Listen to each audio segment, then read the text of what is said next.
Hello friends, welcome again. दोस्तों, आज हम एक नए टॉपिक पर चर्चा करेंगे। आज हम दोस्तों संक्षारण या कोरोजन पर विचार करेंगे। आज हम इसके बारे में काफ़ी जानकारी हासिल करेंगे और हर एक बारीकी पर ध्यान देंगे। इसमें हम इसके इलेक्ट्रोकेमिकल थ्योरी के हिसाब से जानकारी देंगे और हर एक बारीकी पर ध्यान देंगे। तो आइए फ्रेंड्स, इसकी हम शुरुआत करते हैं और जानते हैं संक्षारण क्या होता है। सबसे पहले फ्रेंड्स, हम यह जान लेते हैं, हम अपने दैनिक जीवन की वस्तुओं में अधिकतर लोहे की वस्तुओं में अधिकतर देखते आए हैं कि इनमें जंग अधिकतर लगता है। आइए हम इसको परिभाषित रूप से समझने की कोशिश करते हैं। किसी भी धात्विक वस्तु का उसके भौतिक वातावरण या एटमॉस्फेयर में उपस्थित नमी और गैसों के कारण उसके ऊपरी परत पर भौतिक परिवर्तन हो जाना और उसके ऑक्साइड के रूप में परिवर्तन होना ही एक प्रकार का संक्षारण या कोरोजन कहलाता है। लोहे की वस्तुओं में यह जंग लगना या रस्ट कहलाता है। आइए हम इसको बारीकी से इलेक्ट्रोकेमिकल थ्योरी के हिसाब से समझने की कोशिश करते हैं। इस थ्योरी के मुताबिक यहाँ पर हमने शुद्ध और अशुद्ध लोहा दोनों का कंपैरिजन किया है, जहाँ पर अशुद्ध लोहा कैथोड के रूप में कार्य करता है और वहीं विद्युत रासायनिक सेल के रूप में भी कार्य करता है। और वहीं पर देखें तो एनोड एक प्रकार का शुद्ध लोहा होता है। शुद्ध लोहे के रूप में एनोड Fe2 इलेक्ट्रॉन का त्याग करता है। यहाँ पर नमी की उपस्थिति में ऑक्सीजन और जल के द्वारा इन इलेक्ट्रॉन को ग्रहण कर लिया जाता है। यदि हम इसको और बारीकी से जानने की कोशिश करें तो यहाँ पर जल के अणु द्वारा ऑक्सीजन की उपस्थिति में 4 इलेक्ट्रॉन ग्रहण करके 4 हाइड्रॉक्सिल अणु का निर्माण किया जाता है। यहाँ पर एनोड से प्राप्त Fe2+ आयन सीधा विलयन में चला जाता है और विलयन में चले जाने के बाद यहाँ पर हाइड्रॉक्सिल समूह से डायरेक्ट रिएक्शन करके फेरिक हाइड्रोक्साइड बनाता है और इसी प्रकार फेरिक हाइड्रोक्साइड सीधा वायु की उपस्थिति में ऑक्सीजन से सीधा डायरेक्ट रिएक्शन करने लगता है और रिएक्शन के दौरान फेरिक हाइड्रेटेड ऑक्साइड बनाता है।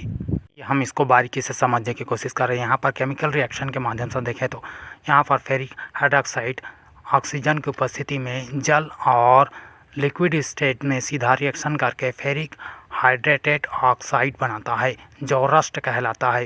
अब यहाँ पर फ्रेंड्स, हम factor of affecting of corrosion के बारे में जानकारी हासिल करेंगे। आइए हम इसको बारीकी से समझें। और हम फ्रेंड्स सबसे पहले फैक्टर की बात करते हैं जो धातु की एक्टिविटी होते हैं। मेटल की एक्टिविटी जितनी अधिक क्रियाशील होगी उतना संक्षारण दर बढ़ता है। इसी प्रकार फ्रेंड्स, सेकंड फैक्टर की बात करें तो मेटल्स में इम्प्योरिटीज़ की उपस्थिति के कारण संक्षारण दर बढ़ता है, जिसके कारण ये इम्प्योरिटीज़ के कारण ये एक प्रकार के विद्युत रासायनिक सेल के रूप में काम करते हैं, जिसमें इसमें संक्षारण की दर बढ़ जाती है।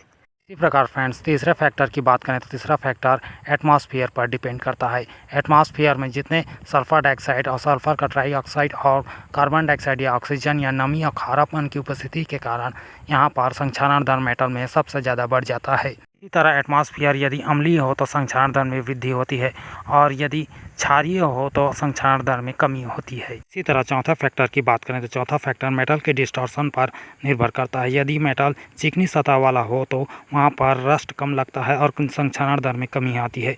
यदि वह खुरदुरी हो तो अधिक से अधिक संक्षारण दर बढ़ता है और मुड़ी हुई सतह पर सबसे ज़्यादा रस्ट और संक्षारण होने लगता है। इसी तरह फ्रेंड्स, यदि हम संक्षारण दर को कमी करना चाहते हैं तो इसके प्रिवेंशन की बात करें तो इसका प्रिवेंशन कुछ इस प्रकार होता है। संक्षारण दर या रस्ट को कम करने के लिए यहाँ पर लोहे के वस्तुओं पर सीधा डायरेक्ट पेंट कर दिया जाता है। इससे संक्षारण दर में कमी आती है। इसी तरह दूसरे उपाय की सोचें तो दूसरा उपाय यह है कि धात्विक वस्तुओं में संक्षारण दर या रस्ट को कम करने के लिए ऑयलिंग या ग्रीसिंग किया जाता है। इससे संक्षारण दर में कमी आती है। इसी तरह एक और उपाय की सोचें तो यहाँ पर लोहे के वस्तुओं पर अन्य धातुओं की पतली परत चढ़ाई जाती है, जैसे एल्युमिनियम, टीन, जिंक और क्रोमियम। इनकी पतली परत चढ़ा देने से संक्षारण दर में कमी आती है।